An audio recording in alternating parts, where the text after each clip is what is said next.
전에 그 말씀드렸던 것처럼 저는 그 초등학교 때부터 교회를 이렇게 다녔지만 하나님을 알지도 못했고 믿지도 않은 상태에서 교회를 다녔었어요.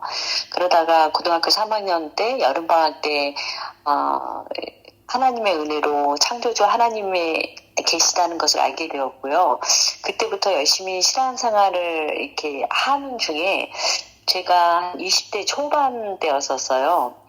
제가 처음으로 하나님의 음성을 들었던 경험을 말씀드리는 건데요.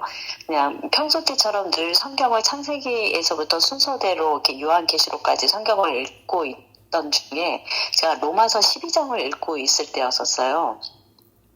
로마서 12장을 이렇게 읽고 1절을 읽고 2절을 딱 읽고 있는데 그 말씀이 하나님의 음성으로 제가 처음으로 듣게 됐어요. 근데 한 번도 하나님의 음성이 어떻게 듣는다는 이야기를 들어본 적도 없고 하나님의 음성을 한 번도 저도 들어본 적이 없었는데 그냥 그때 로마서 12장 2절 말씀을 읽었을 때 하나님의 음성이다라고 그냥 알게 됐어요. 근데 그거는 물론 제가 귀로 들은 것도 아니었고 제 감정에 어떤 변화가 일어나거나 이렇게 마음에 어떤 감동이 일어나거나 이런 거가 아니라 정확한 표현은 아니지만 마음으로 하나님의 음성을 듣는다 이런 표현이 좀 비슷한 표현인 것 같아요. 그렇게 처음으로 하나님의 음성을 듣게 됐는데요. 로마서 12장 2절 말씀이었었어요. 그 말씀은 너희는 이 세대를 본받지 말고 오직 마음을 새롭게 함으로 변화를 받아 하나님의 선하시고 기뻐하시고 온전하신 뜻이 무엇인지 분별하도록 하라. 이것이 하나님의 음성으로 제가 처음 듣게 됐어요. 근데 저는 이 음성을 듣고 나서 왜 하나님께서 이런 말씀을 하셨는지 좀 이해가 되지 않았어요. 왜냐하면 제가 그때 제가 다녔던 교회는 복음을 바르게 전하는 교회는 아니었지만 성경 공부 교육 프로그램이 잘 돼서 이렇게 교육 프로그램이 잘 되어 있는 교회였었어요. 그래서 저는 이제 모든 교육 프로그램에 들어가서 교육도 받았고 또 담임 목사님이 설교나 담임 목사님께서 교육하신 성경 공부를 가르쳤던 그 교육 프로그램의 모든 말씀을 테이프를 가지고 노트에 그냥 테이프를 이렇게 눌러가면서 노트에 다 이렇게 기록을 하면서 공부를 했었어요. 그래서 제가 되게 이렇게 목사님 설교나 이렇게 평소에 성경을 많이 읽고 있었기 때문에 저는 제가 하나님의 선하시고 기뻐하시고 온전하신 뜻을 잘 알고 있다고 생각하고 있었어요. 그래서 난 잘 알고 있는데 왜 하나님께서 이렇게 말씀을 하셨을까? 그것이 이해가 되지 않아서 문득 그런 생각을 하기도 하고 또 사람들을 교회에서 이렇게 모임을 갖게 되면 사람들에게도 내가 이런 음성을 들었는데 왜 하나님께서 내게 이런 말씀하셨는지 모르겠어. 이런 이야기를 이렇게 가끔 나누기도 했던 기억이 나요.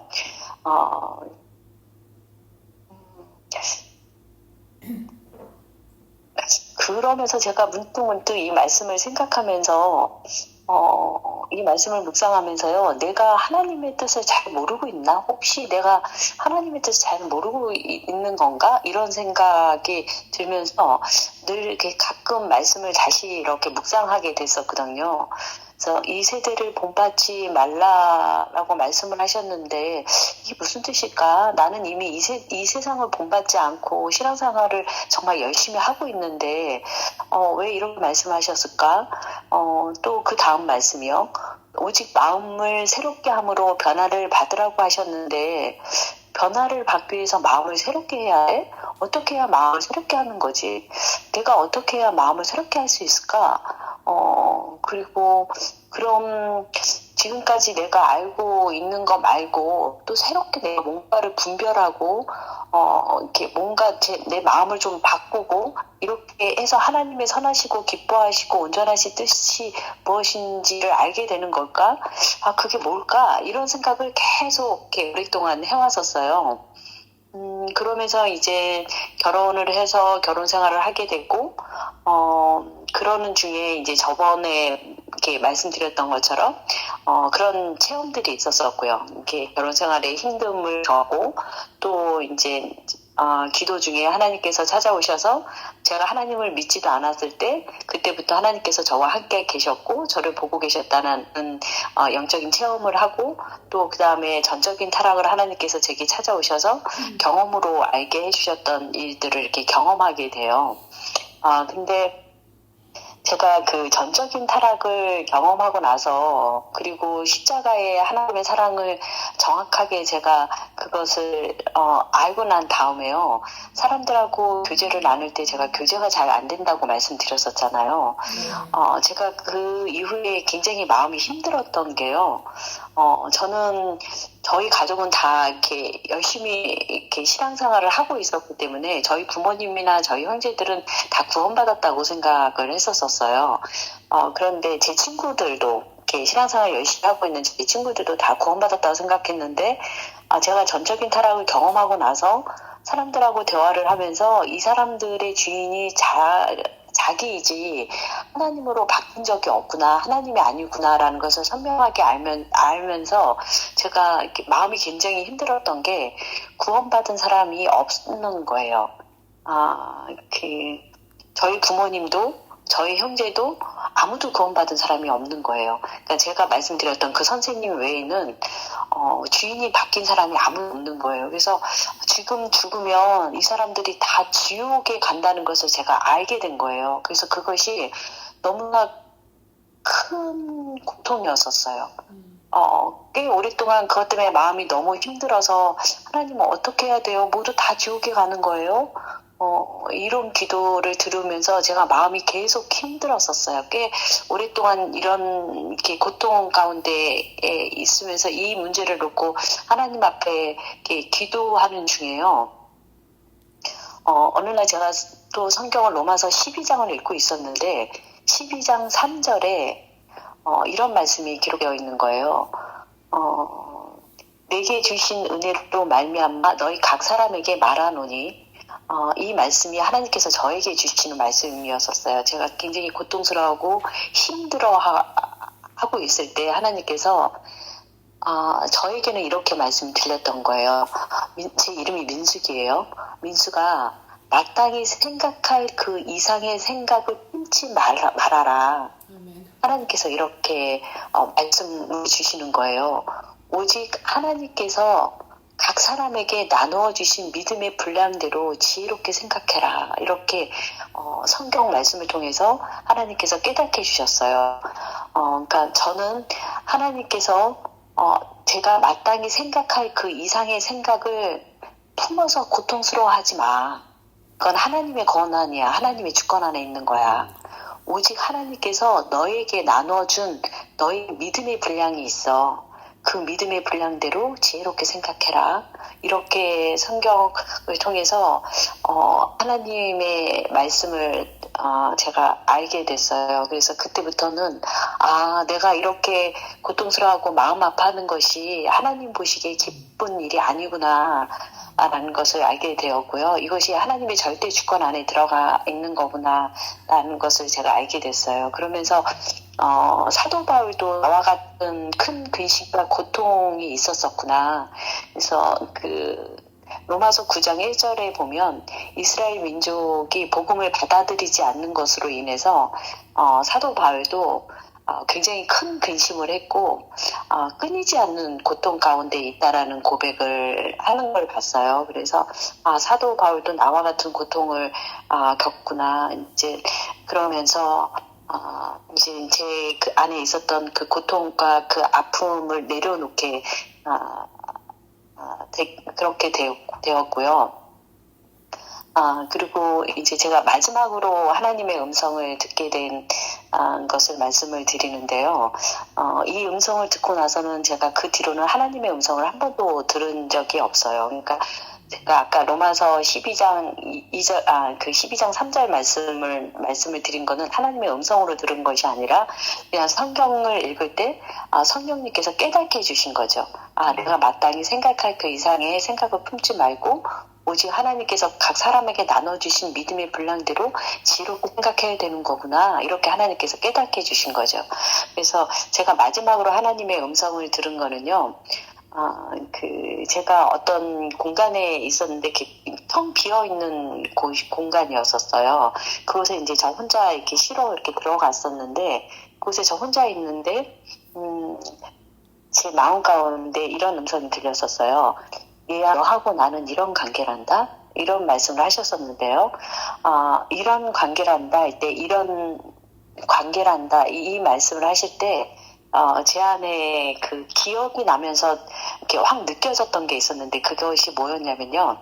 지금으로부터 한 20년, 21년 전? 그러니까 아들이 한 4살에서 5살 정도 됐을 때의 일이었었어요. 제가 아들의 손을 잡고서 이렇게 함께 걸어가다가, 아들 손을 잡고 이렇게 걸어가다가 이렇게 문득 멈춰서서 제 아들을 이렇게 바라보고 있었던 것이 하나님께서 기억나게 하시고 그때 그 감정을 이렇게 느끼게 하셨었어요. 그런데 제가 아들의 손을 잡고 이렇게 걸어가다가 이렇게 멈춰서 아들을 이렇게 바라봤는데, 아들이 굉장히 행복해하고 막 기뻐하고 있는 거예요. 근데 그것이 저에게 이렇게 확 느껴졌었는데, 20년 전에 그게 확 느껴졌었는데, 아들은 저에게 온전하게 의지되어 있었어요. 그러니까 의존되어 있는 존재였었어요, 저한테. 엄마를 완전히 의지하고 있고 의존되어 있는 존재로 있었기 때문에, 아들은 그냥 엄마가 옆에 있는 거, 그거 하나만으로 그냥 엄마가 옆에 있어서 너무 든든하고 너무 행복하고 막 너무 기쁜 거예요. 그래서 막 그 행복해하는 그 아들의 모습을 이렇게 제가 바라보면서, 제 마음이 이렇게 막, 아들이 너무 사랑스러운데 마음이 애린 거예요. 막 이렇게 마음이 찡하게 아프면서 애리면서 아들이 너무 사랑스러운 거예요. 그러니까 아들이 너무 예쁘고 사랑스러운데 그냥 사랑스러운 게 아니라 마음이 애리도록 아이가 너무 예쁘고 사랑스러운 거예요. 그것이 기억나고 그 감정이 확 느끼게 해주시면서, 너하고 나하고는 이런 관계야. 이렇게 하나님께서 말씀하셨어요. 너는 육체의 생명이 끝나는 그때까지 나에게 전적으로 의지되어지는 삶을 살아야 돼. 내가 준 생명으로, 내가 공급해 준 그 새 생명으로 나한테 온전히 의지해서 살아야 돼. 그리고 나는 너를 사랑하는데 그냥 사랑하지 않고 네가 마음이 애리도록 네 아들을 사랑했던 것처럼 나는 너를 그렇게 사랑한단다. 이렇게 하나님께서 마음에 감동을 주시면서 말씀을 하셨었어요. 근데 그때 제가 경험한 거는 저에게만 주님께서 말씀하신 것이 아니라 하나님 아버지께서 태초에 사랑하셔서 사랑하시기로 정하신 택하신 하나님의 모든 자들을 사랑하시되 그냥 사랑하시는 것이 아니라 마음이 애리도록 애틋하게 우리의 하나님의 사랑 받기로 정해져 있는 택하신 자들은 하나님께서 다 그렇게 사랑하시는구나. 그리고 우리는 육체의 생명이 끝나는 그날까지 전적으로 하나님을 의지해서 살아야 되는구나. 하나님의 말씀을 순종하는 것도, 우리의 모든 삶도, 우리의 기도 제목도, 또 때로는 내 육체의 연약함으로 인해서 죄를 짓고 있을 때도 정말 전적으로 하나님을 의존되어져 있는 삶을, 의지되어져 있는 삶을 살아야 되는구나라는 것을 그때 제가 알게 됐어요. 이것으로 마지막으로 제가 하나님의 음성을 한 번도 들은 적은 없어요. 그리고 그 이후에 저는 또 이제 평소에 성경을 읽었던 것처럼 창세기서부터 계시록까지 순서대로 이렇게 성경을 읽게 되었고요. 그 이후에 저번에 제가 간증할 때 말씀드린 것처럼 그 이후에 제가 송 목사님의 설교를 통해서 성경을 조금 더 바르게 알게 됐고, 성경을 조금 다른 눈으로 보게 되는 기회가 됐었어요. 그래서 그때부터는 제가 기존에 교회에서 이렇게 잘못 배웠던 안경을 쓰고 성경을 봤던 것 같아요. 그래서 성경에 대해서 제가 성경을 읽으면서 복음을 제대로 보지 못했던 것 같아요. 그런데 그 이후에 제가 그 안경을 벗어버리고 주님께서 성경을 바르게 볼 수 있는 그런 마음을 새롭게 저에게 주셨어요. 그래서 성경을 이렇게 천천히 꼼꼼하게 이렇게 읽게 되었고요. 성경을 조금씩 예전에 잘못 배웠던, 기존에 배웠던 그 관점으로 성경을 보지 않고 하나님께서 깨닫게 해주시는 대로 말씀을 보게 되었고요. 그러면서 로마서 12장 2절 말씀을 하나님께서 왜 제게 음성으로 말씀하셨는지를 한참 후에 제가 알게 됐어요. 그리고 그 말씀을 보면 너희는 이 세대를 본받지 말고, 그러니까 꼭 이 말씀을 보면 제가 꼭 해야 되는 것처럼 말씀이 기록되어 있거든요. 너희는, 너희가 이렇게 해야 돼, 이런 의미로 이렇게 말씀이 적혀져 있는데요. 너희는 이 세대를 본받지 말고 오직 마음을 새롭게 함으로 변화를 받아 하나님의 선하시고 기뻐하시고 온전하신 뜻이 무엇인지 분별하도록 하라. 이렇게 기록되어 있어서 저는 제가 해야 되는 줄 알았어요. 어떻게 하는 거지? 이렇게 생각하면서 제가 해야 된다고 생각을 했는데 시간이 많이 지난 다음에 제가 알게 된 것은 이것을 제가 하라고 말씀하셨지만 저는 전혀 일을 할 수 있는 존재가 아니었고 그래서 해주시겠다는 말씀이었구나라는 것을 알게 됐어요. 그래서 제가 깨달은 것은 너희는 이 세대를 본받지 말고라고 말했을 때 이 세상을 본받지 말라는 뜻이 아니었구나. 저는 이 세상을 본받지 말라는 얘기인 줄 알고 나 이 세상을 본받지 않고 크리스찬으로 살고 있는데 이렇게 생각을 했었거든요. 근데 이때 하나님께서 저에게 주시는 지금 제가 깨달은 것은 이 세대를 본받지 말라는 거는 이 세상 사람처럼 살지 마 이런 의미보다는 넓은 의미에는 그 의미도 포함이 있겠지만 하나님께서 제게 주신 그 의미는 지금의 이 세대가 가지고 있는 기독교 신앙, 지금의 기독교, 지금 교회에서 선포되고 있는 복음, 그것을 본받지 말고 오직 마음을 새롭게 해야 돼. 오직 마음을 새롭게 함으로 네가 변화를 받아야 돼. 그러니까 마음의 할례를 받아야 된다는 거죠. 마음을 새롭게 해서 마음의 할례를 받으라고. 이것은 제가 받는 것이 아니라 하나님께서 해주시는 거죠. 육체의 할례는 저희가 하는 거지만 몸에 받는 그 할례는 저희가 하는 거지만 마음의 할례는 성령님께서 해주시는 거잖아요. 오직 마음을 새롭게 함으로 그러니까 하나님께서 우리의 마음의 할례를 행하셔서 오직 마음을 새롭게 함으로 변화를 받아 그렇게 해야지만 그렇게 마음의 할례를 받고 그리스도와 함께 죽고 그리스도와 함께 거듭난 새 생명을 소유한 사람만이 하신 하게 되고 그 뜻을 분별하게 된다는 것을 알게 됐어요. 하나님의 선하시고 기뻐하시고 온전하신 뜻은 내가 성경 공부를 열심히 해서 할 수 있는 것이 아니라 내가 마음의 할례를 받고 내가 거듭나야지만 하나님의 선하시고 기뻐하시고 온전하신 뜻이 무엇인지를 분명하게 경험으로 알게 된다는 거죠. 이것은 하나님께서 그렇게 알게 해주신다는 것을 제가 한참 후에 알게 됐어요. 그 에스겔서 11장 19절에 보면 내가 그들에게 한 마음을 주고 라는 말씀이 있고요. 에스겔서 36장 26절에 보면 새로운 마음을 주고 라는 말씀이 있어요. 여기에 보면 반복적으로 되어져 있는 말씀이 뭐가 있냐면 주고라는 말씀이 있어요. 그러니까 내가 마음을 새롭게 내가 스스로 하는 것이 아니라 하나님께서 한 마음을 주고 새로운 마음을 주고 하나님께서 주시는 거죠. 마음의 할례는 하나님께서 해주신다는 거죠.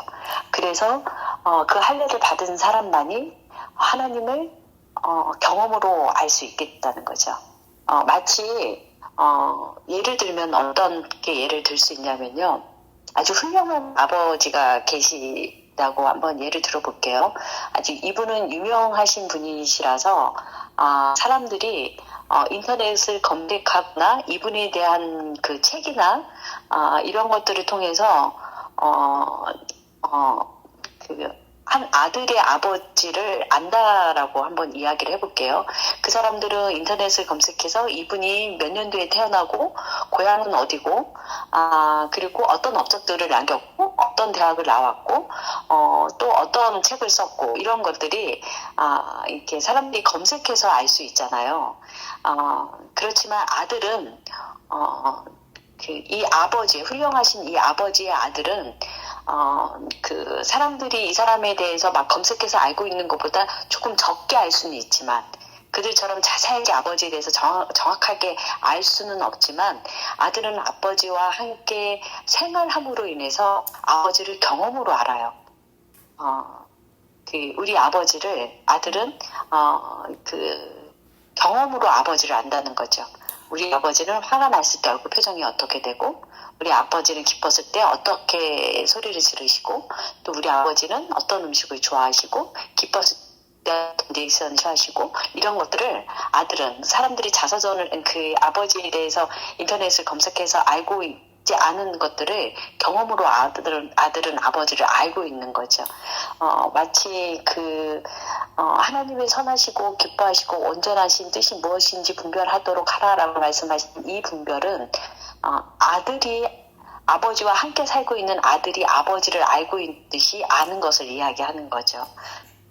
그래서 하나님께서 왜 내게 이 말씀을 하셨는지 이제는 알 것 같고요. 하나님께서 그렇게 아버지를 알 수 있도록 내게 은혜를 베푸셨구나라는 것도 지금은 알게 됐어요. 이것으로 마지막으로 제 간증은 끝났고요. 제가 오늘 같이 나누고 싶은 이야기는요, 아까 말씀드렸던 것처럼 사람의 그 전적인 타락과 하나님의 절대 주권으로 행하시는 하나님의 구원 사역에 대해서 간단하게 이야기를 하려고 해요. 성경은요, 지금 모여 계신 분께서 더 잘 알고 계시겠지만, 하나님께서 태초에 모든 계획을 세우셨다고 기록이 되어 있어요. 그리고 그 계획대로 천지를 창조하셨죠. 하나님께서는 태초에 모든 계획을 세우시고, 그리고 그 계획대로 천지를 창조하셨어요. 이거는 어떤 의미가, 이 창조하셨다는 뜻은 어떤 의미가 되냐면요, 하나님은 모든 것들의 주인이시라는 거죠. 그 모든 것들이라는 말 안에는 선과 악, 뭐가 선이고 뭐가 악인지, 또 뭐가 의롭고 뭐가 의롭지 않은지의 기준도 우리 인간에게 있는 것이 아니라 오직 하나님께만 있다는 거죠. 이것은 사람들의 이해를 필요로 하지 않아요. 우리 피조물들이 그것을 이해를 하든 이해를 하지 않든 그거는 상관이 없어요. 왜냐하면 창조주는 하나님이시고, 그분은 모든 것들을 창조하셔서 주인이 되셨고, 그리고 그분이 창조자이시기 때문에, 주인이시기 때문에 모든 선과 악의 기준도 하나님께만 있는 거죠. 그래서 우리가 성경을 읽으면서 이해를 하든 이해를 하지 못하든 그것은 우리의 연약함이지, 하나님이 정하신 어떤 그 선에, 하나님이 계획하신 어떤 계획이나 그 선에 그 어떤 영향도 미치지 않는다는 거죠. 네. 하나님만이 그 절대 주권자이시고, 그분은 태초에, 우리의 택함도 사실은, 태초에 하나님께서 창세 전에, 우리의 택함도 그때 다 계획되어져 있었어요. 하나님께서 천지를 창조하시기 이전에 하나님께서 구원받을 자, 하나님의 자녀를 창세 전에 다 계획해 놓으셨죠. 그것이 예배소서 1장 4절에 이렇게 기록하셨어요.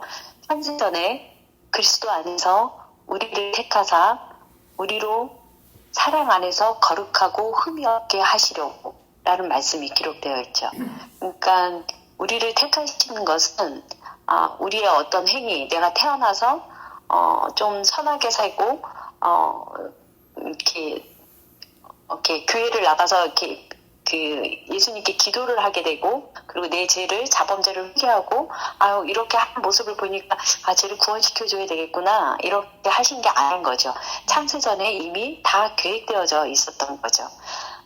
이것은 우리가 이해를 하든 하지 않든, 우리가 이것을 받아들이든 받아들이지 않든, 하나님께서는 성경에 끊임없이 이 말씀을 기록해 놓으셨어요. 그래서 너무나 많은 곳에 이런 말씀이 기록되어져 있지만, 그것을 다 지금 읽을 수는 없고요. 제가 몇 개만 말씀을 드리자면요.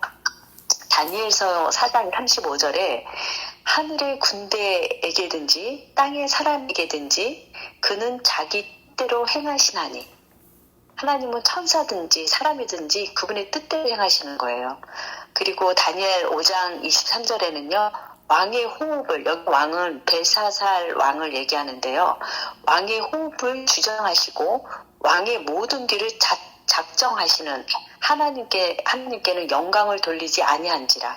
그러니까 하나님의 자녀들에게만 하나님께서 뭔가를 계획하고 작정하시는 것이 아니라 이 세상의 모든 것들을 주관하시는 분은 하나님이세요. 그래서 하나님의 자녀가 아닌 사람에게도 하나님께서는 호흡도 주장하시고 그 사람의 모든 일을 다 작정하신다는 거죠. 하나님은 절대 주권자이세요. 그리고 시편 139편 1절하고 13절 16절에 이렇게 계속 읽어보면요. 주께서 내 장부 지으시며 나의 모태에서 나를 조직하셨나이다.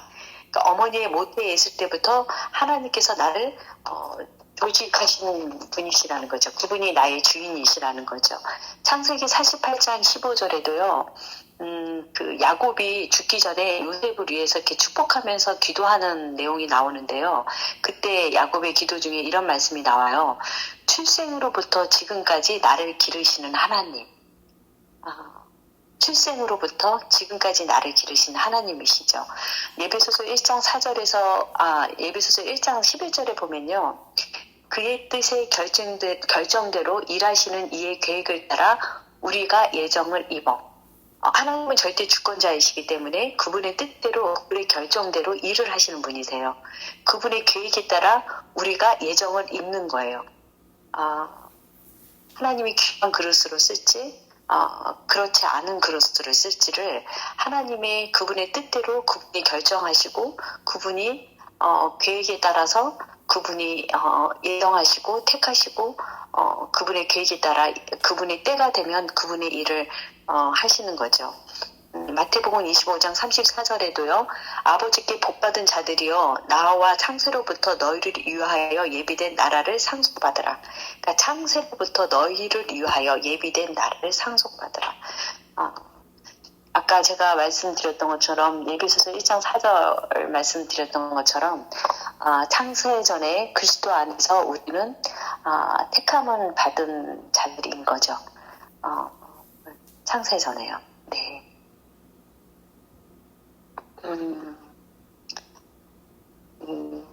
그래서 모든 사람들은요, 아담의 선악과 사건 이후에 아담의 후손, 즉 모든 사람들은 어머니의 태에서 잉태될 때부터요, 전적 타락한 존재로 태어나게 되죠.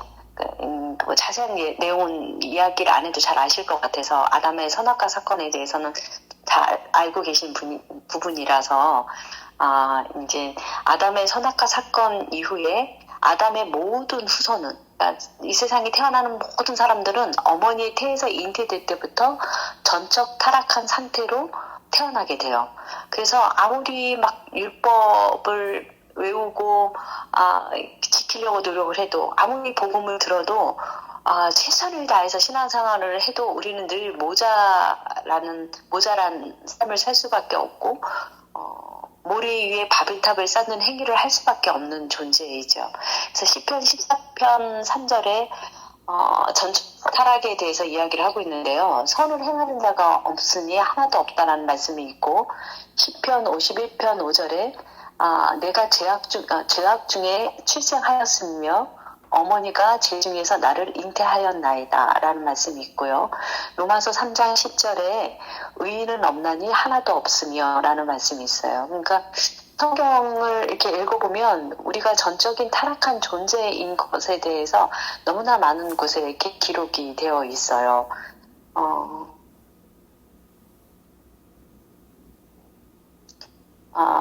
우리는 태어날 때 전적인 타락을 한 존재로 우리가 어머니 뱃속에 있을 때 그 모태신앙이라고 하죠. 부모님이 내가 잉태되기 전부터 교회를 다니셔서 내가 그 엄마의 뱃속에 있을 때부터 교회에서 예배를 드리고 태어나죠.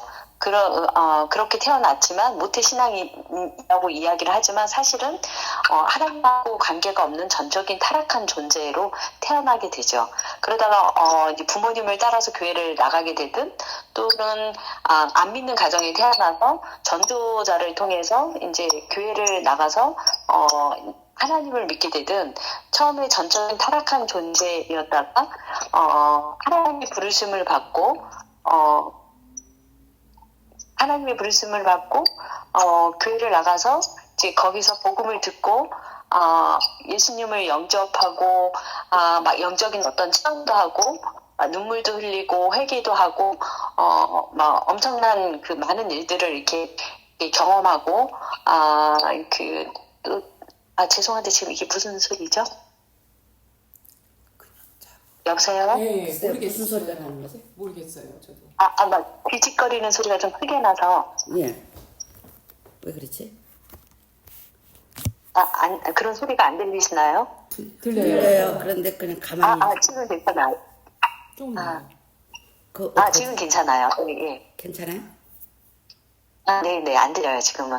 네.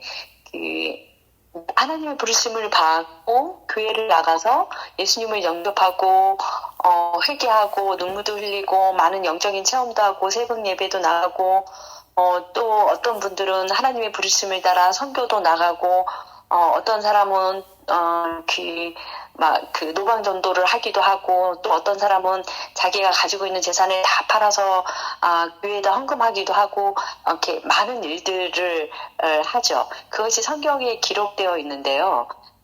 거듭나지 않은 상태에서 이런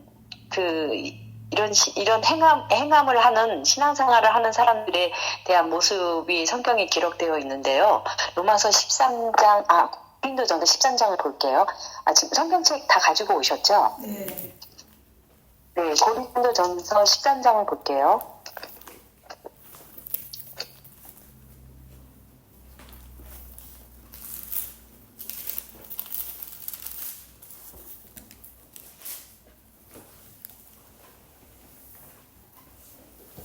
다 찾으셨나요? 네.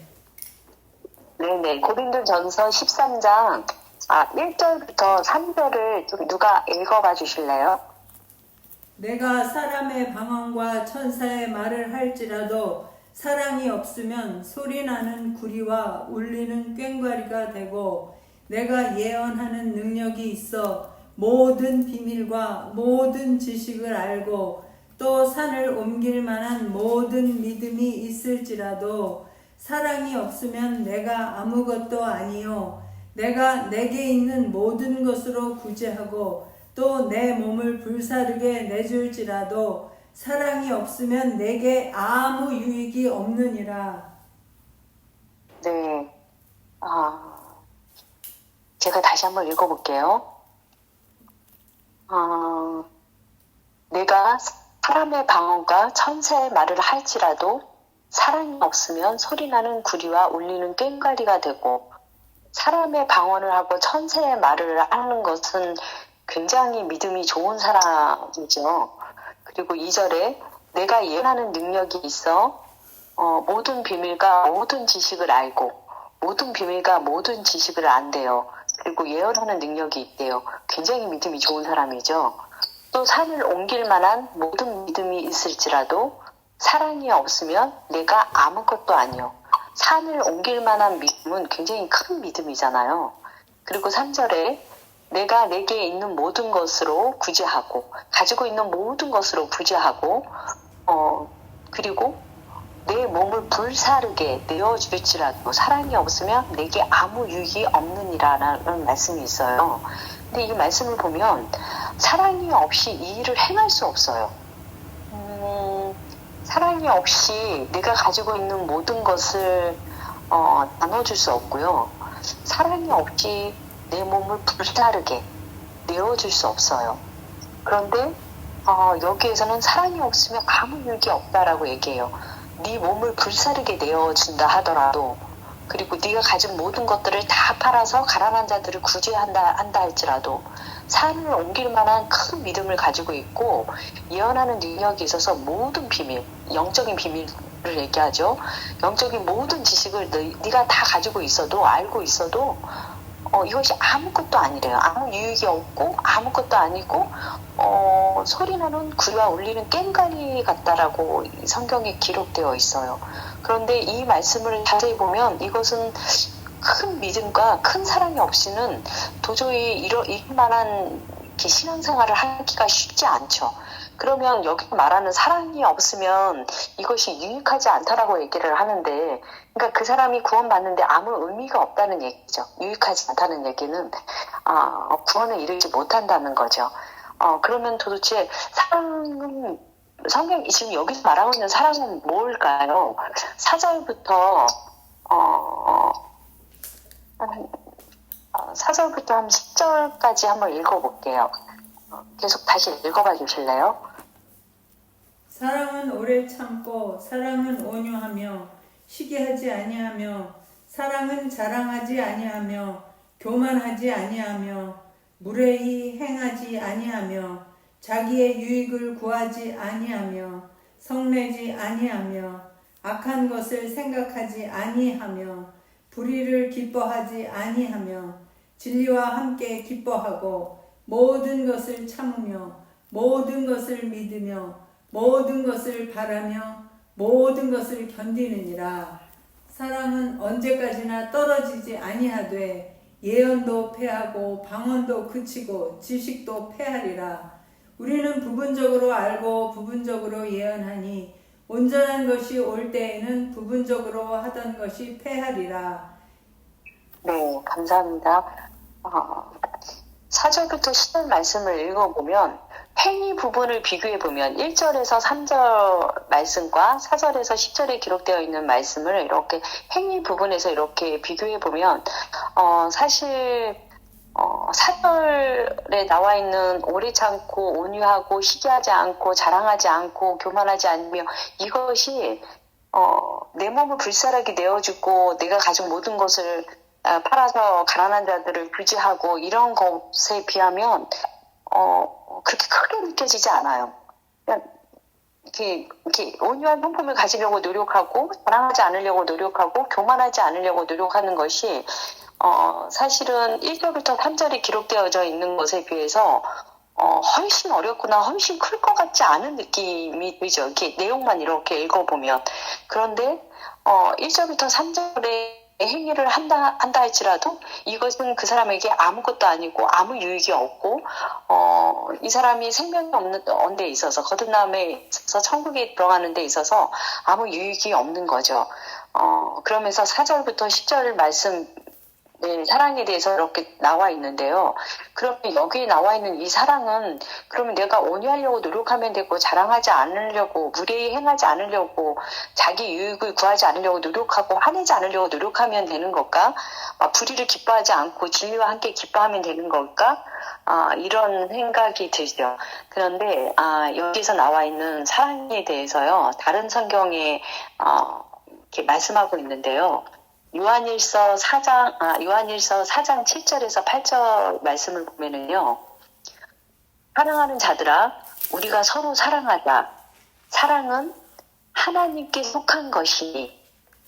그러니까 인간이 노력해서 얻는 사랑이 아니에요. 인간이 노력해서 오래 참고, 인간이 노력해서 온유하고, 인간이 노력해서 자랑하지 않고 이걸 얘기하는 게 아니에요. 하나님께 속한 것을 얘기하고 있어요. 하나님에게서부터 나오는 것. 하나님에게서부터 나오는 사랑이에요. 사랑은 하나님께 속한 것이니 사랑하는 자마다 하나님으로부터 나서 하나님을 알고, 다시 말하자면 그 고린도전서 13장에 나와 있는 이 사랑은요, 하나님에게로부터 난 사람을 이야기하고 있어요. 하나님으로부터 새롭게 태어난 사람. 예수 그리스도와 함께 죽고 다시 거듭난 사람, 전적인 타락을 깨닫고 성령의 침례를 받고 다시 태어난 사람, 하나님에게서부터 난 사람, 그 사람만이 행할 수 있는 것이 고린도전서 13장에 나와 있는 사랑이에요. 그래서 그 사랑이 없다면 아무것도 아니라는 거죠. 네가 구제를 했어? 네 몸을 불사르게 내어줬어? 네가 예언하는 능력이 있고 모든 비밀과 모든 지식을 알고 있어? 산을 옮길 만한 믿음이 있어? 그렇지만 이 사랑이 없다면, 네가 하나님으로부터 새로 태어남으로 인해서 할 수 있는 그 사랑이 네 안에 없다면 그거는 구원하고 상관이 없어 라는 말씀인 거죠. 로마서 5장 5절에 보면 우리에게 주신 성령으로 말미암아 하나님의 사랑이 우리 마음에 부은 바 됨이니, 하나님의 사랑이 우리 마음에, 그러니까 내가 노력해서 얻는 사랑이 아니라 하나님의 사랑이 우리 마음에 부은 바, 하나님께서 부어주신다는 거죠. 그리고 요한일서 4장 10절에 보면요, 우리가 하나님을 사랑한 것이 아니요 하나님이 사랑하사, 내가 막 노력해서 하나님을 사랑한 것이 아니라 하나님이 먼저 우리를 사랑하셨다는 거죠. 우리를 먼저 사랑하셔서 하나님으로부터 다시 태어나게 한 자들만이 고린도전서 13장에서 얘기하고 있는 그 사랑을 할 수 있는 거죠. 그래서 고린도전서 13장은 거듭나지 않은 사람이 최선을 다해서 그 생명을 위협하는 곳에 가서 복음을 전하는 삶을 살듯, 아니면 정말 불사르는 곳에 자기 몸을 내어줄 만큼 순교하는 곳에 가서 복음을 전하든 거듭남이 없다. 하나님께로부터 나서 주님으로부터 생긴, 그리스도로부터 생긴 그 사랑이 내 안에 없다면 그 사람은 아무런 유익이 없다는 말씀이죠. 고린도전서 13장의 말씀은요. 그러면 이런 생각이 들어요. 무언가를 아무리 열심히 해도, 내 몸을 불사르게 내어줄 정도로 열심히 해도 아무 유익이 없다면, 그렇게 해서 구원을 받을 수 없다면, 왜 성경 말씀은, 성경을 보면 무엇을 하라, 하지 말라, 이런 말씀이 굉장히 많이 기록되어 있잖아요. 왜 이것으로 구원받을 수 없다면, 내가 열심히 신앙생활을 해서 구원받을 수 있는 게 아니라면 왜 하나님께서 무엇을 해라 또 하지 말라 이런 말씀이 이렇게 기록이 되어 있을까요? 마치 하나님께서 부르신 자들, 교회로 부르신 자들은 자기 의지로 예수님을 믿고 예수님을 영접하고 예수님을 믿고 자기가 그동안 지은 죄를 회개하고, 자기가 그동안 지은 죄를, 자범죄를 회개하고 말씀에 기록되어 있는 것들을 이렇게 순종하면 구원도 받고 하늘 아래에서 상금도 받을 수 있을 것처럼 기록되어 있는 말씀들이 성경을 읽다 보면 이렇게 많이 있잖아요. 그런데 사실은 그렇지 않아요. 그런 것처럼 말씀이 기록되어 있지만 우리가 눈이 어두워서 성경을 오해하면서 읽고 있어서 그래요. 사실은 성경은 앞뒤 문맥을 잘 살피면서 읽어보면요, 이 말뜻이 그런 뜻이 아니구나라는 것을 알 수 있는 말씀이 대부분이에요. 원래 성경은 몇 장 몇 절 이런 게 없잖아요. 원래 처음에 성경을 쓸 때는 1장 1절, 2절, 3절 이런 절이 없잖아요. 이게 나중에 이렇게 기록되어진 거잖아요. 그래서 성경을 읽을 때는 이렇게 한 절을 따서 이렇게 읽으면 말씀을 오해하기 쉬워요. 그래서 말씀을 읽을 때는 이렇게 앞뒤 문맥을 전체적으로 이렇게 읽으시면서 이것이 하나님께서 무슨 뜻으로 이런 말씀을 하시는 걸까, 이런 관점에서 성경을 보셔야 돼요. 그래서 가장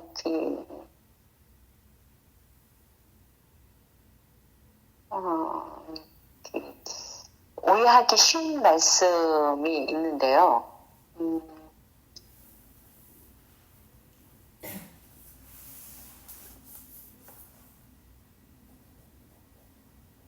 그 말씀을 제가 나누기 전에 고린도전서 2장 7절 말씀을 잠깐 볼게요. 성경을 찾아서 좀 볼게요. 고린도전서 2장 7절에서 10절까지.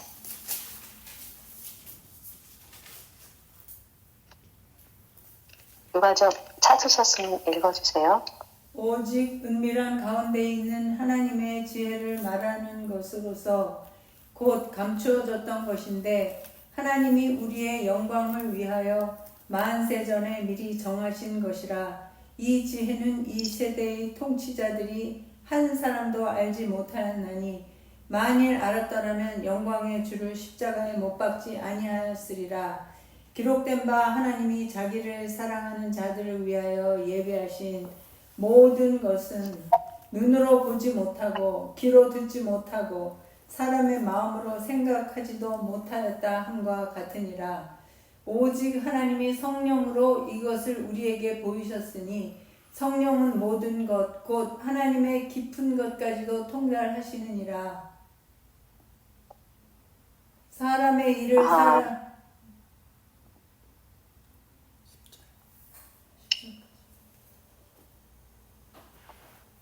그 10절에 보면 9절에 보면 하나님이 자기를 사랑하는 자들을 위하여 예비하신 모든 것은 눈으로 보지 못하고 귀로 듣지 못하고 사람의 마음으로 생각하지 못하였다 함과 같으니라. 10절 오직 하나님이 성령으로 이것을 우리에게 보이셨으니 성령은 모든 것, 그 하나님의 깊은 것까지도 통달하시느니라.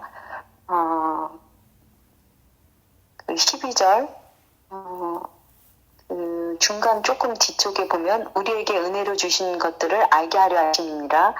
14절에 육에 속한 사람은 하나님의 성령의 일들을 받지 아니하나니 이는 그것들이 그들에게 어리석게 보임이요 또 그는 그것들을 알 수도 없나니 이런 일은 영적으로 분별되기 때문이다. 이렇게 기록되어 있잖아요.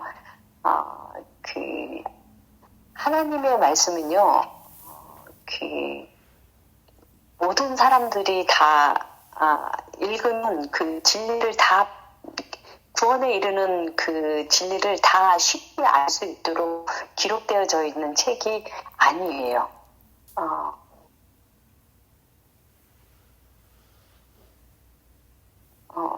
눈으로 보고 귀로 들어도 사람의 마음으로 생각하지 못하도록 하나님께서 하시기도 하세요.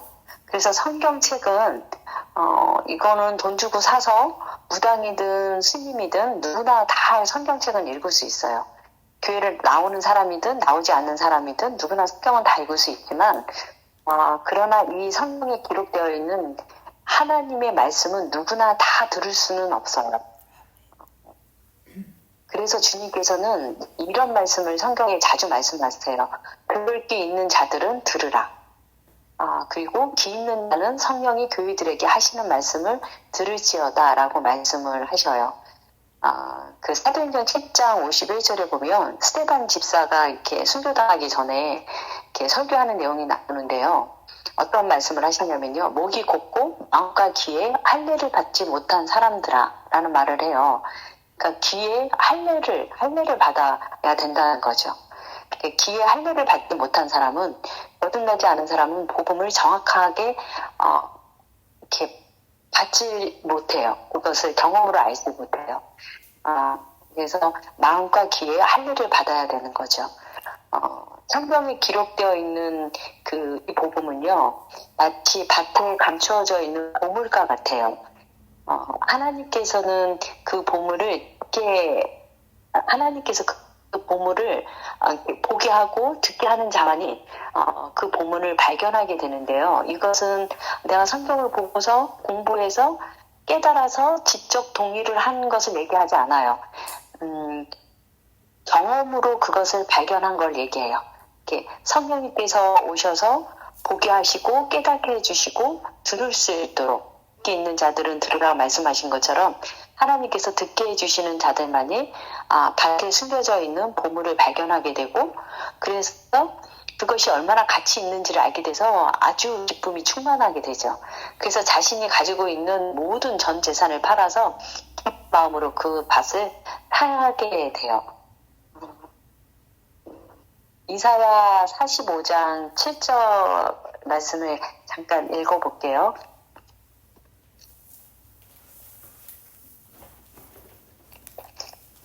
찾으셨으면 읽어주세요.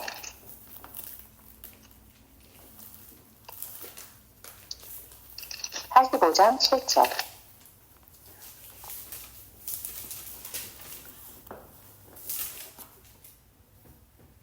나는 빛도 짓고 어둠도 창조하며 나는 평안도 짓고 환난도 창조하노니 나는 여호와라. 이 모든 일들을 행하는 자니라 하였도다. 나는 여호와라. 이 모든 일을 행하신 자니라. 그분은 창조자이기 때문에 나는 여호와라. 그러니까 왜 하나님 이렇게 하셨어요? 라고 이렇게 자기 의를 드러내는 사람들에게 하나님은 그냥 이렇게 말씀하시면 돼요. 나는 여호와라. 나는 여호와라. 이 말씀만 하시면 되는 거죠. 그분은 창조자이시기 때문에 이 모든 일을 계획하시고 이 모든 일을 행하시는 자이세요. 이 말씀은 이분이 창조자이심으로 이분은 모든 것들의 절대 주권자이심이 창세기 1장 1절부터 계시록 마지막 장까지 하나님의 절대 주권에 대해서 계속 반복해서 이야기하고 있죠. 하나님은 하나님의 그 절대 주권으로요. 창세전에 아까 말씀드린 것처럼 구원을 받을 하나님의 자녀를 택하셨고 택함받지 못하고 남은 자들, 하나님께서 택하지 않은 남은 자들은 그들이 가야 할 곳으로 가는 것이 하나님의 뜻이에요. 그것을 향해서 우리가 왜 택함받지 못하는 자들은 왜 그들이 가야 할 곳으로 가야 됩니까? 라고 항의할 수 없는 거죠. 그분은 여호와이기 때문에, 창조자이기 때문에. 하나님의 절대 주권에 대해서 성경에 기록되어져 있는 말씀이 굉장히 많은데 이것을 읽으면 시간이 지금 1시간이 지났네요. 제가 성경을 안 찾고 그냥 몇 가지만 읽을게요. 예레미야 24장 7절에 보면 내가 여호와인 줄 아는 마음을 그들에게 두어서 그들이 전심으로 내게 돌아오게 하리니 그들은 내 백성이 되겠고 나는 그들의 하나님이 되리라.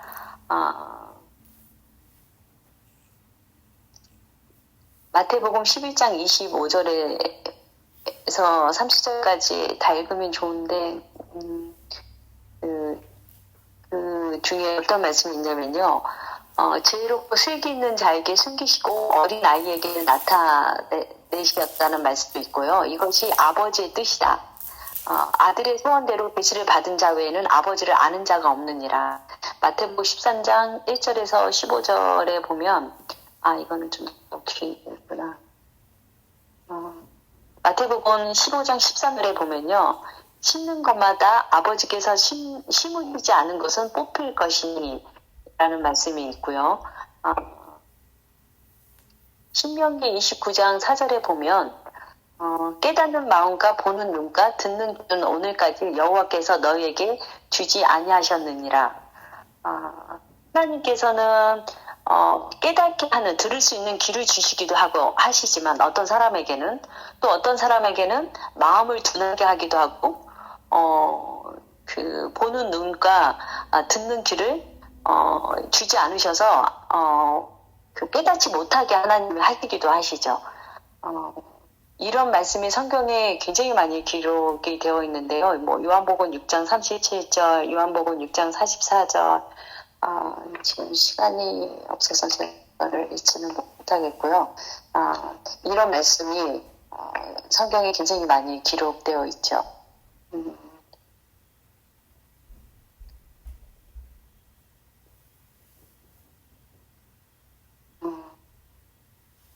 그리고 하나님께서는 구원받지 못하는 사람에게도 어떤 말씀을 하시냐면요. 베드로전서 2장 8절에 보면 그들이 말씀에 순종하지 아니함으로, 그러니까 이거는 예수 믿는 사람을 이야기하죠.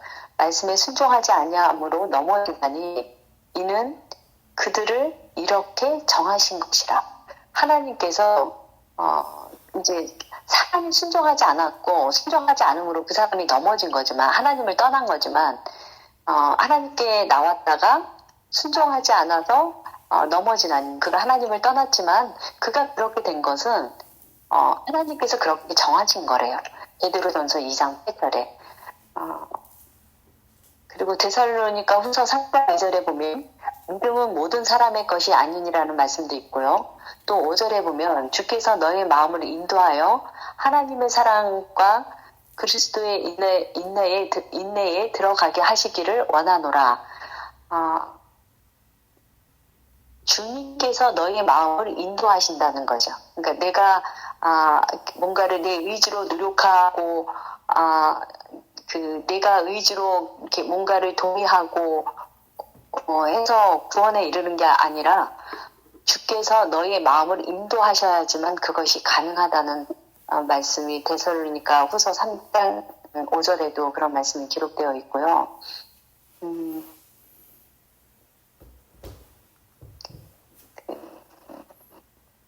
그런 말씀들이 기록되어 있죠. 그런데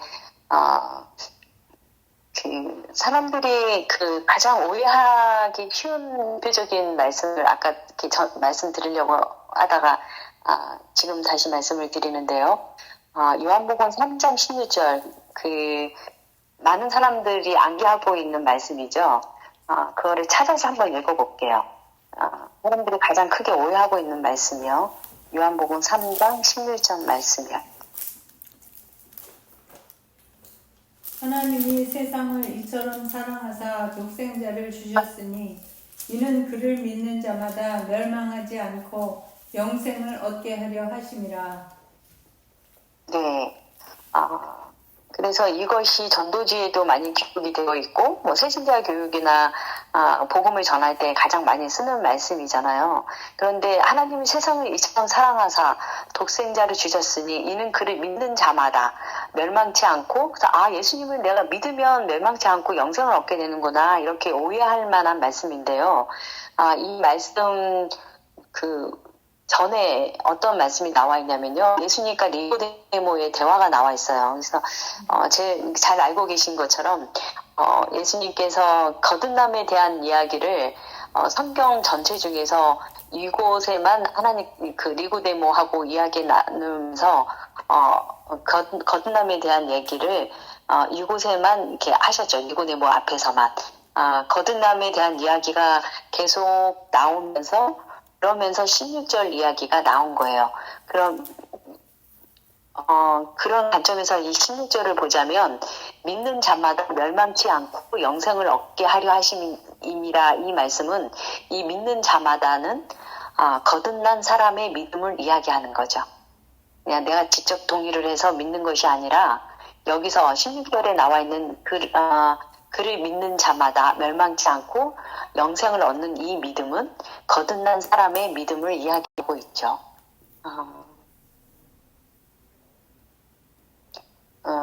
요한복음 1장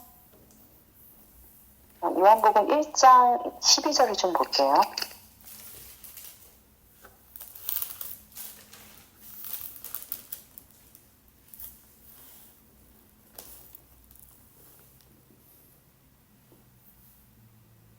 읽어주세요. 영접하는 자 곧 그 이름을 믿는 자들에게는 하나님의 자녀가 되는 권세를 주셨으니.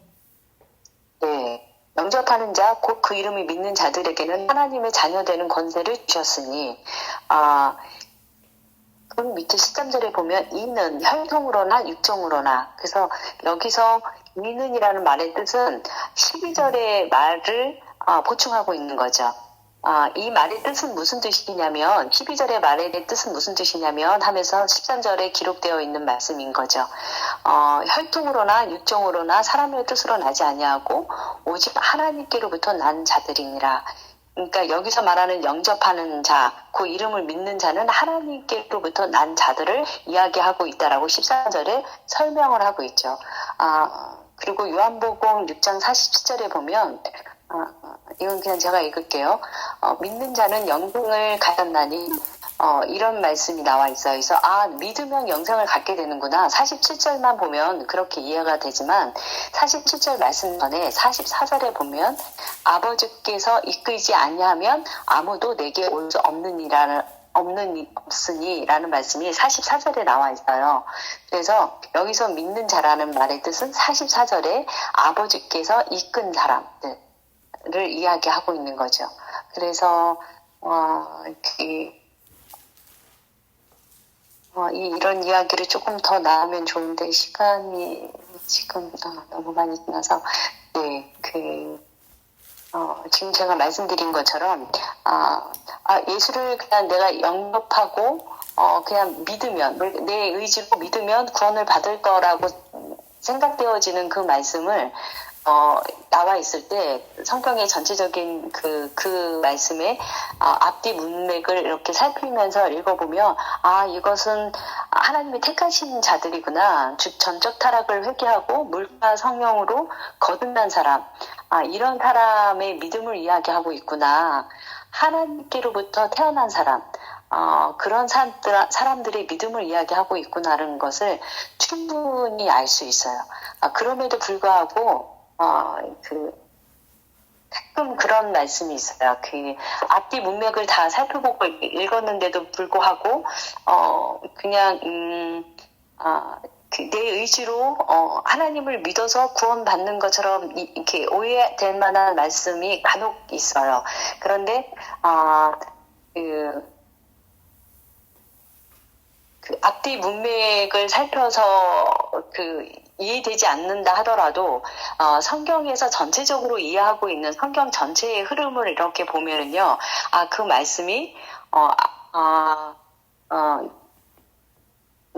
내가 전적인 타락을 경험하지 않고 그냥 어떤 성령의 일시적인 감동으로 은혜 받고 믿는 그 믿음으로 구원받는 것이 아니구나라는 것을 성경의 전체적으로 성경을 이렇게 읽다 보면 그것이 아니구나라는 것을 알 수 있고요.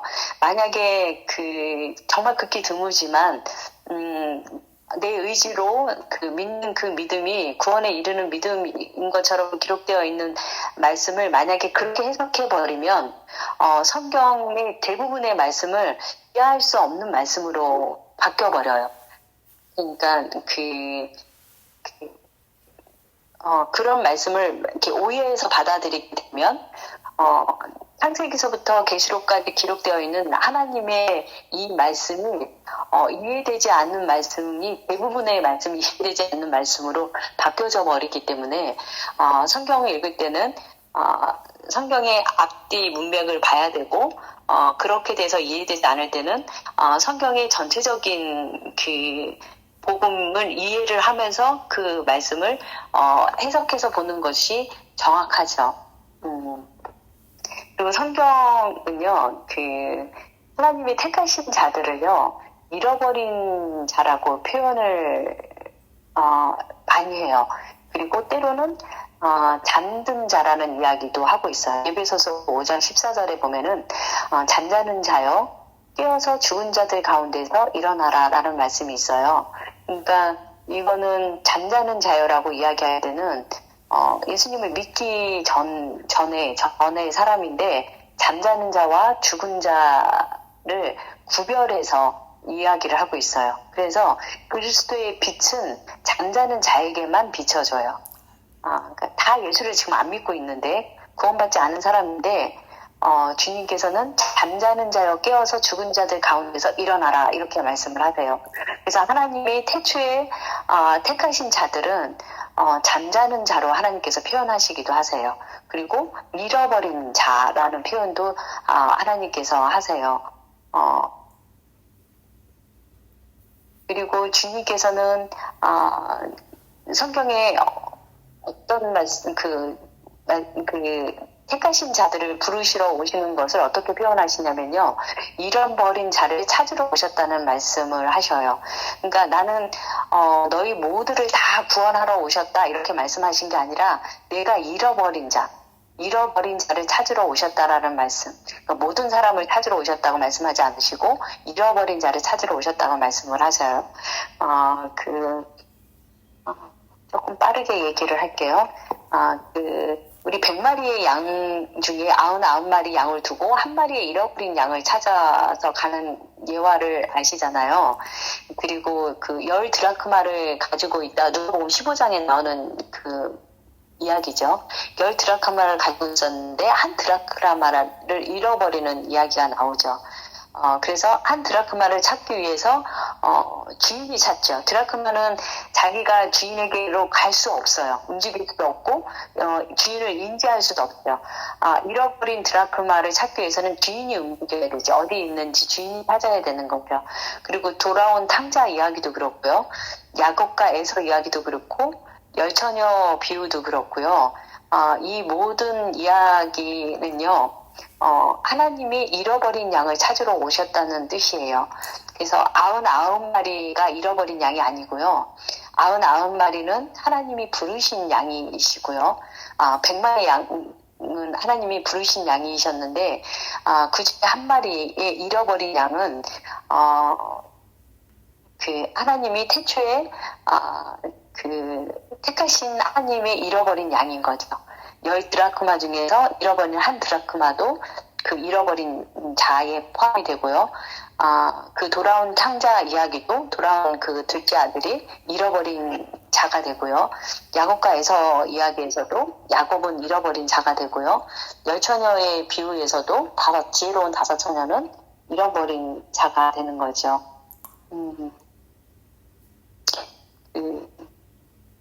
하나님께서 마태복음 18장 11절에 거기를 찾아보면 없음이라는 말씀이 적혀져 있어요. 근데 그 밑에 없음이라는 말씀의 밑에를 읽어보면 인자가 온 것은 잃은 자를 구하려 함이라라는 말씀이 있고요.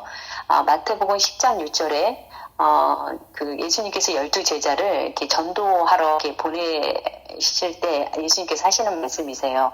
마태복음 10장 6절에 이스라엘의 집에 잃어버린 양에게로 가라. 이렇게 말씀을 하시고요.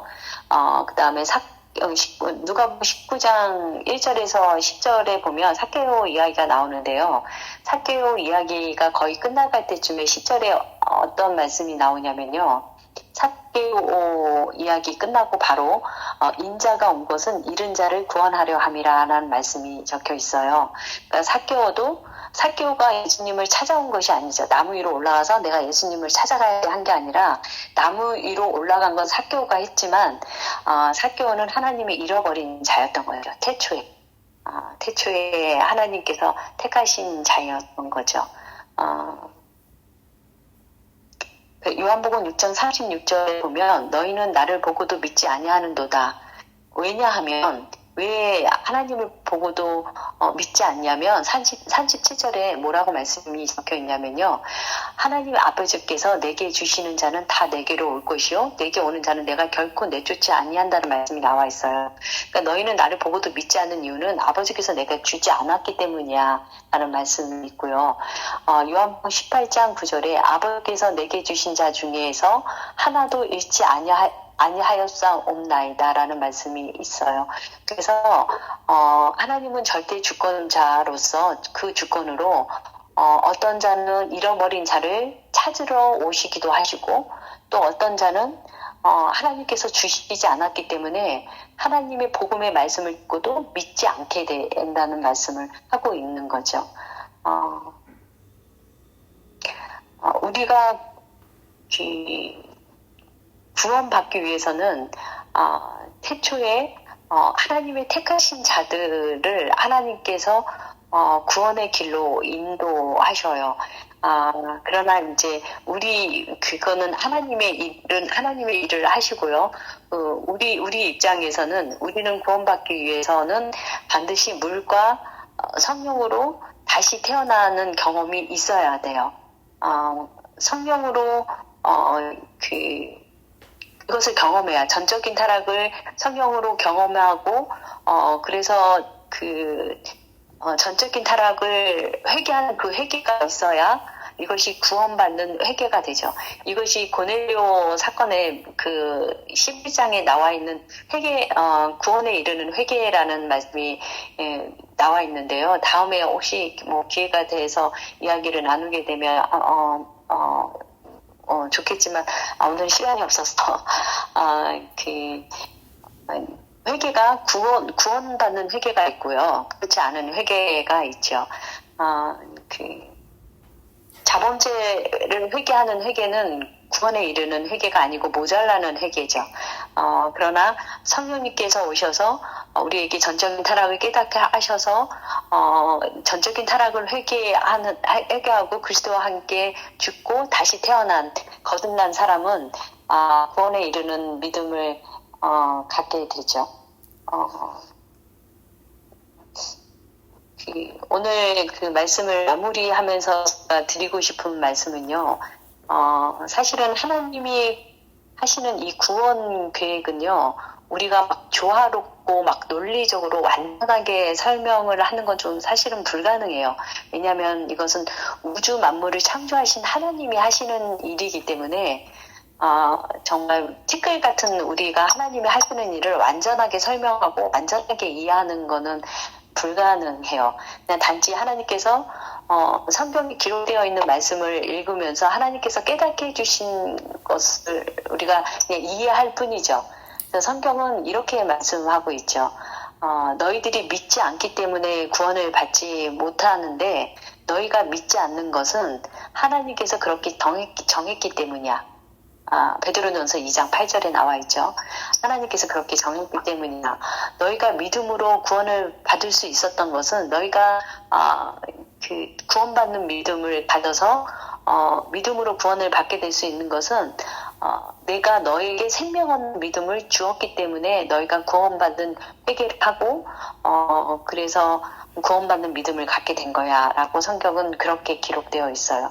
우리의 어떤 그 의로운 행위나 어떤 것에 기준이 되어 있지 않고요. 우리의 구원은 오직 하나님의 뜻에 정해져 있죠. 그리고 아버지께서 아들에게 주신 하나님의 잃어버린 자는요. 한 사람도 잃지 않고 하나님께서 다 찾으시죠. 잃어버린 드라크마를 하나님이 찾으세요. 우리가 찾아갈 수 없어요. 주인에게. 하나님께서 찾으시죠. 그래서 반드시 찾아서 그 사람을 회개의 길로 인도하시고 거듭남으로 인도하시죠. 그래서 그 로마서 성경 66권에서 이런 이야기를 하죠. 성경을 반지로 본다면 로마서는 반지 안에 있는 그 보석과 같다라고 이야기할 만큼 중요한 성경이죠. 그래서 로마서의 처음부터 나와 있는 말씀이 어떤 말씀이냐면 전적인 타락과 우리 인간이 어떤 죄인지를 기록하고 있고요. 그리고 하나님의 절대 주권에 대해서 이야기하고 있고 그리고 인간의 죄책에 대해서 기록하고 있죠. 너희들의 죄에 대한 책임이 너희들에게 있다는 거죠. 그래서 우리는 지옥에 갈 수밖에 없는 존재라는 것을 기록하고 있죠. 로마서 마지막으로 로마서 11장 20절 말씀을 좀 볼게요.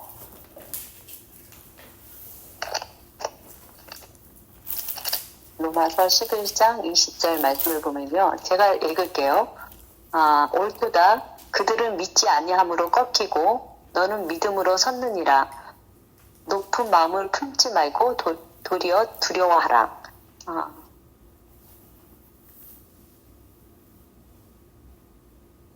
20절 말씀을 보면 믿지 아니함으로 꺾인다는 말씀이 있어요. 그러니까 너희가 믿지 않았기 때문에 너희 죄책을 얘기하죠. 너희가 죄를 지었기 때문에 너희들이 책임을 져야 되는 거야. 너희들이 죄를 지었기 때문에 지옥에 가는 거야. 너희들이 믿지 않았기 때문에 꺾인 거야 라고 이야기를 하고 있지만 이 말씀 전의 말씀을 보면요. 로마서 11장 5절 말씀에 보면 그 택하심에 대한 말씀이 계속 나오고 있는데요. 이와 같이 지금도 은혜로 택하심을 따라 남은 자가 있느니라 라는 말씀을 하시고 7절에 보면 오직 택하심을 입은 7절 중간쯤에 보면 오직 택하심을 입은 자가 얻었고 그 남은 자들은 우둔하여졌느니라. 그러니까 로마서 11장의 말씀을 보면 너희가 꺾여진 것은 믿지 않음으로 꺾여졌지만 사실은 5절 말씀과 그 밑에 말씀을 보면 처음부터 너희는 꺾여지기로 되어 있었던 자들이야 라는 말씀인 거죠. 그러니까 구원을 이야기할 때 하나님의 절대 주권에서 보면은 하나님이 다 하시지만 구원받는 자들은 하나님께서 구원시켜 주시지만 믿지 않는 자들은 하나님께서 그렇게 하셨지만 그 죄에 대한 책임은 우리가 져야 된다는 거죠. 우리의 육체의 생명이 끝나는 날 사탄이 가야 되는 그 영원한 멸망의 곳, 그 지옥에 우리가 죄에 대한 책임으로 그곳에 가서 영원히 살아야 된다는 거죠. 마지막으로 로마서 11장 같은 장이에요. 11장 33절부터 36절을요. 다 같이 읽을 건데요. 네, 다 같이 지금 33절부터 36절까지요. 다 같이 한번 읽어볼게요. 깊도다. 시작. 깊도다 하나님의 지혜와 지식에 풍성하며 그의 판단은 헤아리지 못할 것이며 그의 길은 찾지 못할 것이로다. 누가 주의 마음을 알았느냐? 누가 그의 모사가 되었느냐? 누가 주께 먼저 드려서 갚으심을 받겠느냐? 이는 만물이 주에게서 나오고 주로 말미암고 주에게로 돌아감이라. 그에게 영광이 세세에 있을지어다. 아멘. 아멘. 네, 우리가 하나님께 할 수 있는 거는요, 그분께 영광 돌리는 일 외에는 할 수 있는 일이 없어요. 그리고 하나님의 지혜와 지식의 풍성함은 우리가 판단조차도 헤아릴 수조차도 없다는 거죠. 우리가 그의 마음을 알 수도 없고요. 우리가 뭐가 있어서, 우리 안에 뭐가 있어서 우리가 하나님 앞에 먼저 드려서 하나님께서 우리에게 갚게 할 만한 것이 우리에게는 없다는 거죠. 왜냐하면 36절에 만물이 주에게서 나온 거죠. 그러니까 우리가 먼저 주님 앞에 드릴 수 있는 것이 없어요. 우리의 모든 것이 다 주에게서 나왔기 때문에, 우리의 생명조차도 주에게서 나왔기 때문에 우리가 먼저 하나님 앞에 드릴 것도 없고, 그래서 그분이 갚으심을 받게 할 수도 없는 존재인 거죠. 그래서 우리는 사실은 하나님께서 성경을 통해서 하나님을 알게 하게 하셨지만 창조주 하나님을 완전하게 우리는 이해할 수 없고요. 성경을 통해서 하나님께서 깨닫게 해주신 것만 우리가 알 수 있고요. 그분은 창조주이시고 태초에 모든 것들을 계획하시고 계획하신 대로 모든 일들을 진행하셨고, 그리고 하나님의 때가 되면 하나님이 택하신 자들을, 잃어버린 양을 하나님께서는 찾으시고, 하나님께서 택하신 자가 아닌 남은 사람들은 하나님께서 그들의 마음을 둔하게 하고 그들의 귀와 눈을 보지 못하게, 듣지 못하게 함으로 인해서 그들이 태어난 그 모습대로, 그 전적인 타락한 자로 태어난 자 그 모습대로 살다가 그들이 가야 되는 길로 가는 거죠. 그것이 왜 하나님 그렇게 하셨습니까? 라고 아무도 그분에게 따질 수 없죠. 선과 악의 모든 기준은 하나님께 있고, 우리는 그분을 깊도다 하나님의 지혜와 지식이 풍성함이요 라고 성경에 기록되어 있는 것처럼, 우리는 그분을 판단할 수도 헤아릴 수조차도 그분의 길을 이렇게 찾지도 못하는 존재이기 때문에 우리는 그분이 행하시는 그 모든 일을 하나님께서 깨닫게 해주신 것만큼 이해하고 그분께 영광 돌리는 삶을 사는 거죠. 그래서 시편 22편 11절에 불의를 행하는 자는 그대로 불의를 행하고, 더러운 자는 그대로 더럽고, 의로운 자는, 하나님께서 의롭게 하신 자죠. 의로운 자는 그대로 의를 행하고, 거룩한 자는 하나님께서 거룩하게 하신 자죠. 거룩한 자는 그대로 거룩하게 하라라고 기록되어 있어요. 오늘 제가 전하고 싶은 이야기는 다 끝났는데요. 사실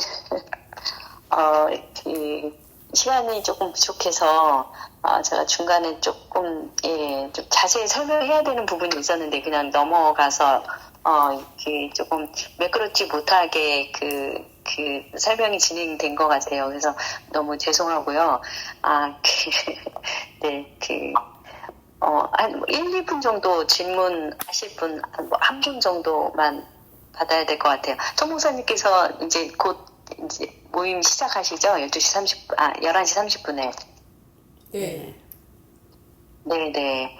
그래서 혹시 질문하실 분이 있으시면 한 분 정도만 받고요. 아니면 그냥 기도하고 맞춰야 될 것 같아요.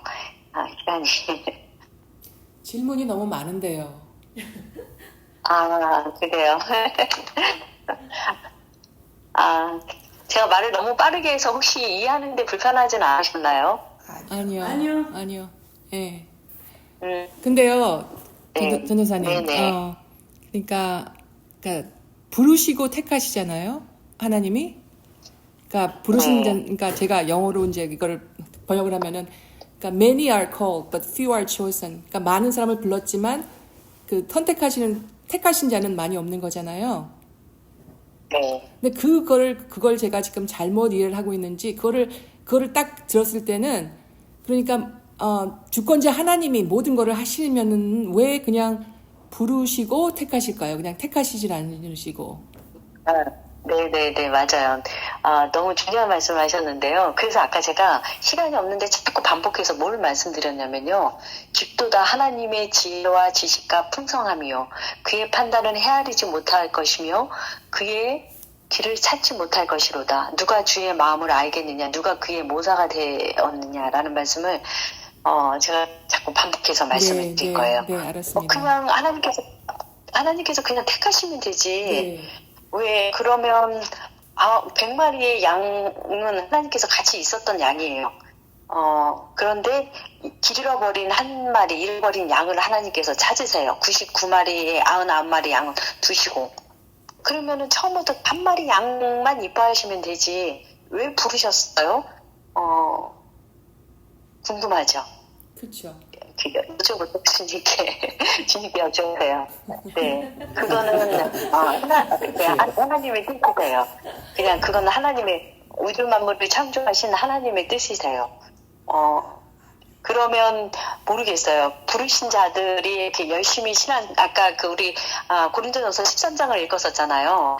그 1절부터 3절에 나와 있는 그런 믿음을 가지고 있는, 그런 사랑과 그런 믿음을 가지고 있는 사람들은 하나님이 부르신 자들인데, 그런데 그것이 그들에게 아무 유익이 없다고 하셨는데, 그러면 그들의 그런 삶, 그렇게 신앙생활한 삶의 의미는 어떻게 우리가 의미를 봐야 되죠? 뭐 이렇게 물어본다면 그것도 이렇게 여쭤봐야 되는 부분인 것 같아요.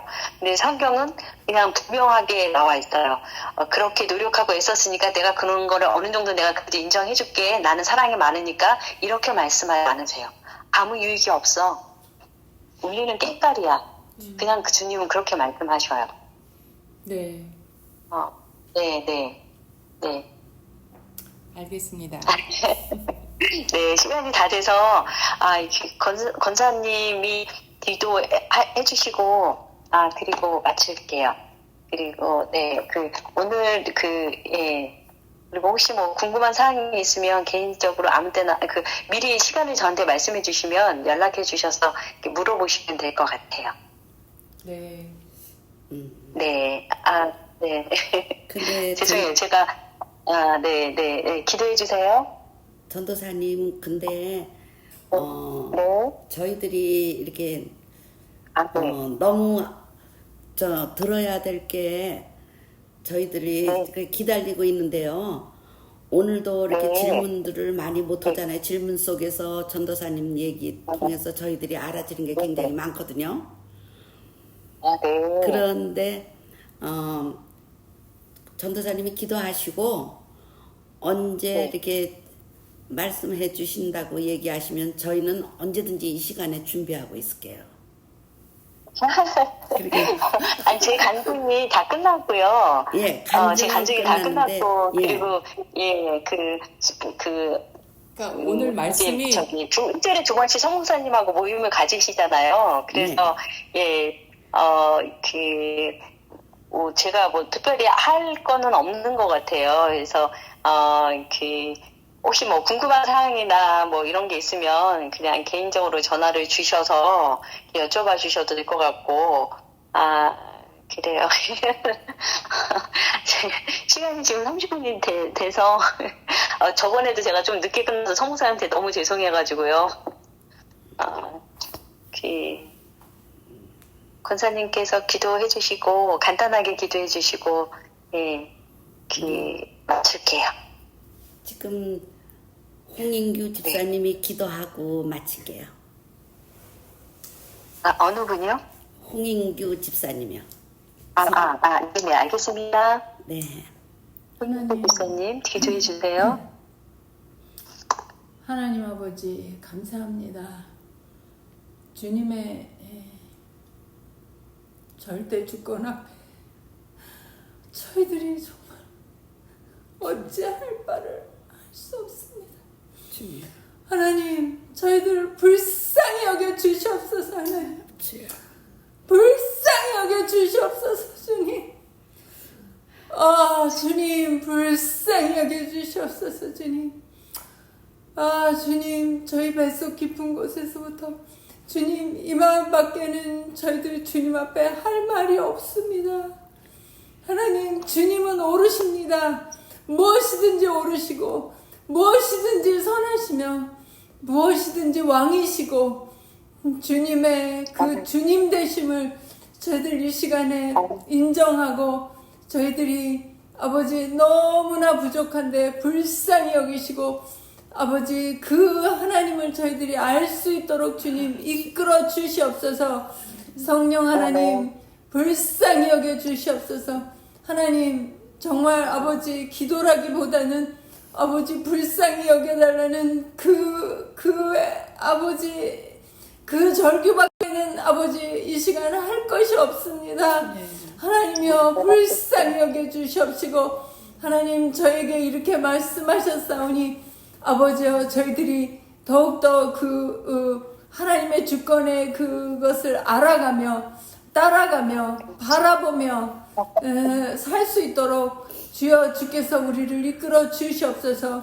하나님 이 시간 주신 것 감사하고, 하나님이여 또 주께서 주님의 주권을 따라 우리에게 열어주신 다음 기회가 있으면 주님 저희들이 감사히 받을 것을 주님 앞에 기도하며 예수 그리스도의 이름으로 기도하고, 또 강 전도사님 주께서 이렇게 시간 내주시고 아버지 그렇게 하신 거 하나님께 감사를 드립니다. 아버지여 이것을 허락하신 주님께 감사를 드리며 우리 주님께 영광을 돌립니다. 이 모든 것을 듣는 자나 아버지 전하는 자나 오직 이 시간에 주님의 영광만이 있음을 주님 앞에 감사하며 예수 그리스도의 이름으로 기도드렸습니다. 아멘. 감사합니다, 전도사님. 감사합니다. 저희들은요, 감사합니다. 전도사님, 저희들은 네. 개인으로 네. 전도사님한테 이렇게 여쭈는 것보다 저희가 이렇게 네. 하나가 됐기 때문에 전도사님이 함께 이렇게 해주셨으면 너무나 감사하겠어요. 그러니까 제가 성 목사님께 이번 마지막으로 이렇게 할 거예요 이렇게 말씀드렸는데 성 목사님이 저한테 말씀하셨는데요. 네, 그러셨어요. 네. 네, 감사하고 지금 시간이 좀 지나서 목사님 기다리고 계실 것 같아요. 네. 목사님 안 나오셨어요? 목사님 나오실 때까지 얘기해요. 목사 아직 안 나오셨어요? 예, 줌으로 지금 아직 안 나오셨어요. 네, 그러셨구나. 예. 오늘 알고 계셔요. 어저께 전화 주셨어요. 전도사님하고 네. 하시는 거. 녹음을 지금 하고 계시나요? 네. 보내드릴게요. 네, 저한테도 좀 보내주시고요. 네. 그러면 목사님 나오실 때까지 잠깐만 이야기 좀 나눌게요. 제가 전적인 타락을 깨닫기 전에는 제가 정말 구원받았다고 그렇게 생각을 한 번도 의심을 하지 않고 그렇게 생각을 했었었는데, 네. 전적인 타락을 경험했을 때, 내가 정말 어떤 죄인인지를 알고 굉장히 놀랬고, 제가 지옥에 가야 될 게 합당한 자라는 것을 그때 제가 알았거든요. 그래서 제가 그 경험을 한 이후에 선생님을 찾아가 뵌 적이 있어요. 그래서 선생님께 그 말씀을 드렸어요. 저는 살면서 전적인 타락에 대해서 이것을 하고 해결을 해야, 전적인 타락을 해결해야 받는다는 것을 전혀 들어본 적이 없었거든요. 그래서 제가 이런 경험을 했고 이런 체험을 했는데 전적인 타락을 해결하는 거가 정말 중요한 것 같아요 라고 말씀을 드렸더니 선생님께서 전적인 타락을 경험하신 것을 저한테 얘기를 해주셨어요. 그래서 저는 그 전적인 타락을 경험하신 분의 이야기를 처음 듣게 된 거죠. 혹시 목사님 나오셨나요? 네. 네. 하시래요. 그럼 하시래요. 모임 예, 하시라고 지금 네, 얘기하시네요. 네. 예. 네. 이거는 다음에 기회가 되면. 네, 저 전화 끊을게 얼른 모임하세요. 아니 이거 하시래요 네. 지금 목사님. 목사님이 그냥 네. 하라고 손짓하시네. 아니에요. 저 전화 끊을게요. 목사님하고 모임 가지세요. 예, 날짜 정해서 네. 연락 주셔요. 네, 감사합니다. 네, 안녕히 계세요. 전도사님 감사합니다.